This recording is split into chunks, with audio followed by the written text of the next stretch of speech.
Mielos sekėjos, mėly kanalo svečiai, sveikinasi savo kanale Mystic Mama. Čia mes būrėmės, kalbamės apie santykius, bandome atsakyti į rūpimus klausimus kortų pagalba ir astrologijos pagalba.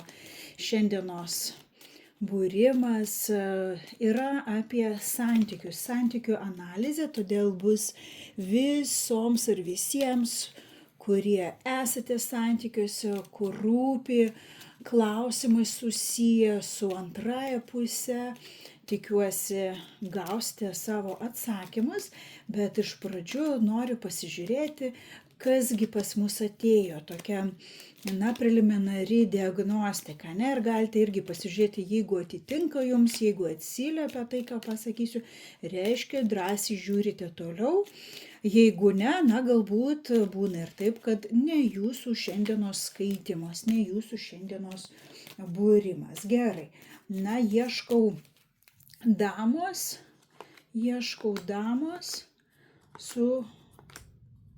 su kuo atėjo dama į šį skaitimą.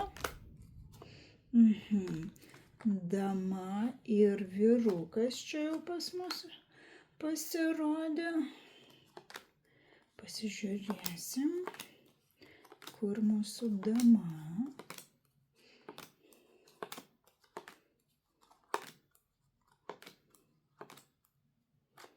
Nesate labai šalia vienas kito, matėte, kad tikrai yra atstumas, tai galimai, pavyzdžiui, arba bendraujate per atstumą, ar seniai nesimatėte, gali būti ir taip.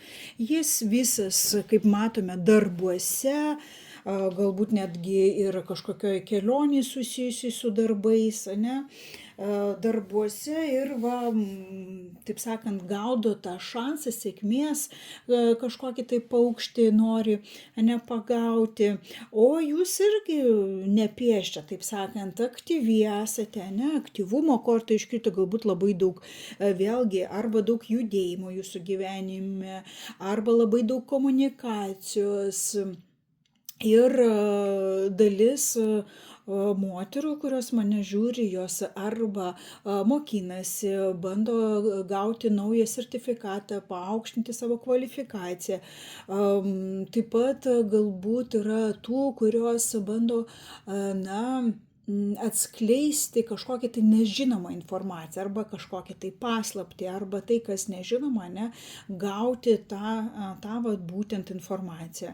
Galbūt nežinomas yra kažkoks tai faktas apie patį vyruką, apie pačią antrąją pusę ir netgi ir šio skaitimo pagalba bandote išsiaiškinti, kasgi yra paslėpta nuo jūsų. Bet, kaip minėjau, nesate labai artimi, nesate arti vienas kito. Tai tokie vyrukai ir merginos šiandien dalyvauja skaitime, ir pasižiūrėsime pačią situaciją, jūsų santykius. Tai galite ir pagalvoti apie savo antrąją pusę, galite garsiai ištarti vardą, tai pritraukiant, truputėlį sustiprinant tą ryšį. Ir pabandysime, žiūrėsime taip, kokia yra jūsų dabartinė situacija, jūsų praeitis,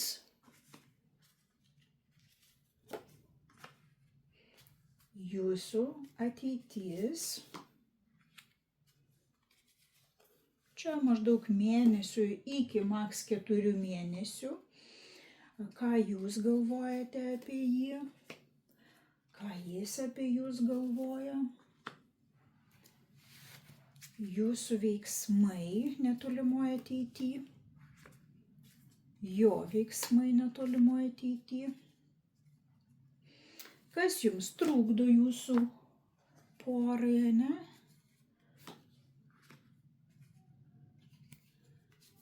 Ir kas jums padeda. Ir taip pat ištrauksim patarimą jums. Gerai, Na, dabartinė situacija, prisimenat, kai diagnostiką tokią darėm, tai darbo korta, ne, inkilas darbo korto buvo kartu su vyruku. Tai arba jūs kažkaip sieja darbiniai santykiai, ne, tas bendra kažkokia tai veikla, arba iš kitos pusės situacija jūsų poroje yra tokia, na, ganėtinai stabili ir, žinot, tokia netgi jau bauginančiai stabili, jau truputėlį pradeda panašėti į tokį, na, nejudančius vandenis, pelkyną tokį, kur truputėlį, vat, kaip inkilas, kaip šaltas metalas, jaučiasi ir atstumas, jaučiasi galbūt netgi ir jausmų atšalimas, nu toks per daug stabilu, per daug kažko tai va tokio nepajudinamo, toks va tam tikras netgi, sakyčiau, svoris kažkoks tai, žinot, ne santykiai, kurie atneša lengvumo, potencialą, bet toks svoris, kuris link dugno netraukia. Praeityje matosi buvo kažkokie tai, na, nesutarimai, galbūt dėl kažko tai jūs pykotės, nesutarėt, plakėt vienas kitą, kažkokia tai kritika galėjo būti vienas kito atžvilgiu, bet ir tai buvo iš tikrųjų esminis dalykas, ne, dėl to galimai ir atėjo tas šaltumas santykiuose, bet tuo pačiu tai ir užsibaigė praeityje. Jeigu mes žiūrime į ateitį, na, labai įdomus čia vaizdelis ateities. Ateityje yra esate jūs, ne, ir korta meškino. Tai reiškia, viskas jūsų rankose, jūsų santykiuose, žinot, galimai viskas priklauso nuo jūsų iniciatyvos, ne? Nuo jūsų iniciatyvos, nes meškinas tai yra vis dėlto lyderio savybės, ne, tai čia įrodo, jeigu jūs parodysite tą iniciatyvą, jūs galėsite išjudinti tuos santykius. Iniciatyvą, parodysite netgi tą vat aistrą, kažkokis palaikymas, ne, jeigu tai yra kažkokie tai santykiai, kur mes kalbam apie, kad mes palaikom vienas kitą, tai vat būtent apie tai kalba ateitys.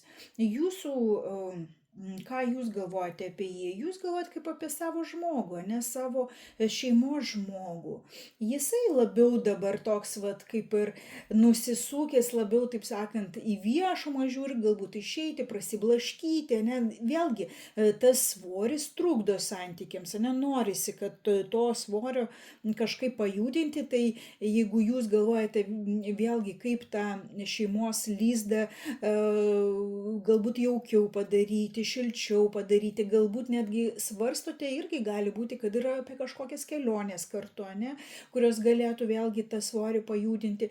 Jisgi irgi jau nenori tose namuose, tame buitekė būti, jis nori vat, išeiti kažkur, tai pasilinksminti galbūt su draugais, gal ir tą patį muziejų. Vat, abudu, galima sakyti, vienodai mąstote, kad norisi vat, to judesio, norisi išeiti iš tų vat, uždarų keturių sienų. Jūsų veiksmai, na, jūs tikrai bandysite tą jaukumą, tą romantiką įnešti į santykius. Svajosite, tikrai svajosite, galvosite daug apie šitos santykius ir galvosite, kaip galima būtų, ne, atkurti juos. Iš jo pusės nepasakyčiau, kad kalbame čia apie veiksmus, bet labiau toks emocionalumas gali būti, ne? Tai žodžiu, abudu sėdit, pergyvenat, bandot kažkaip tai, nežinau, pajudinti, galbūt užkurti tą santykį, vėl įžiebti tos romantikos, galbūt galvojate apie tas susirašinėjimus, kažkaip atkurti tą dalyką, tą emociją, bet kad tokio, žinot, veiksmo nei iš vienos pusės nematau. Ir kas iš tikrųjų trukdo jūsų porai, čia žiūrėkite, čia labai aiškiai, bent jau iš jūsų pusės, na, parodytas, kad galbūt yra trečias asmuo. jūsų santykiuose. Trečias asmuo, kuris įsijungia iš tos santykius, ir čia vat vyras, ane, vyriška figūra, ar tai jūsų, sakykime, akis žiūri į kitą potencialų partnerį. Na, arba jeigu tai nėra tas atvejis, tai gali būti taip, kad kažkas tai, ne, šeimoje, vyriška asmenybė, tai sakykime, ar jūsų tėvas, brolis, sūnus ir panašiai, ar tai ir iš jo pusės, kurie bando kažkaip tai vat atkalbėti, ne tą pasakyti, kažkaip sutrukdyti šitiems santykiams. Žodžiu, yra trečias asmuo ir tas asmuo, na, kažkaip yra, jeigu mes kalbam, kad tai yra potencialiai jūs žiūrite, ne, į kitą partnerį, ten aišku yra ir tas vat, seksualus ryšys gali būti, galbūt jis jums atrodo ir toks tyresnis, geresnis, aukštesnis savo pareigose, statuse, ne? Ir aišku, tas lelijos korta, kuri čia iškrito, tai irgi kalba jie apie tam tikrą atšalimą. Ir kas jums padeda šitoje poroje, ne? Tai vat būtent tas kažkoks tai, man atrodo, kaip čia ir darbo kortų iškrito pačių pradžioj ir čia lapinas, nu tai vat, kad jūs vienas kito negalite paleisti dėl to, kad jums patogu kartu, galbūt sieja tam tikras verslas bendras arba bendra veikla, galbūt jūs matote, na, tą naudą kad galite gauti vienas iš kito kažkokią tai naudą ir tas jūs laiko. Ir aišku, tie vat sprendimai, nes kad turite kelias alternatyvas, tai sakykime, galbūt ant tiek atšalo tie atvejai, kad tas vat jūsų santykiai, kad, na, kaip ir viduje paleidot vienas kitą, bet tuo pačiu dėl naudos vis dėlto išliekat kartu, bet abudu turite alternatyvas. Sakykime, jūs turite kažkokią tai kitą antrąją pusę, su kuria jūs įgyvendinate ne savo svajones kažkokias romantinės, jis galimai irgi kelionėse ar kažkur tai turi, ne, tų alternatyvų. Čia jums patarimas, iš tikrųjų patarimas vis dėlto medis iškrito. Jeigu jūs esate susituokusi pora, ne, jūs, na, grįžti gal prie tų vat, giminingų šaknų, pagalvoti apie tą gilesnį ryšį, kurį vis dėlto turite.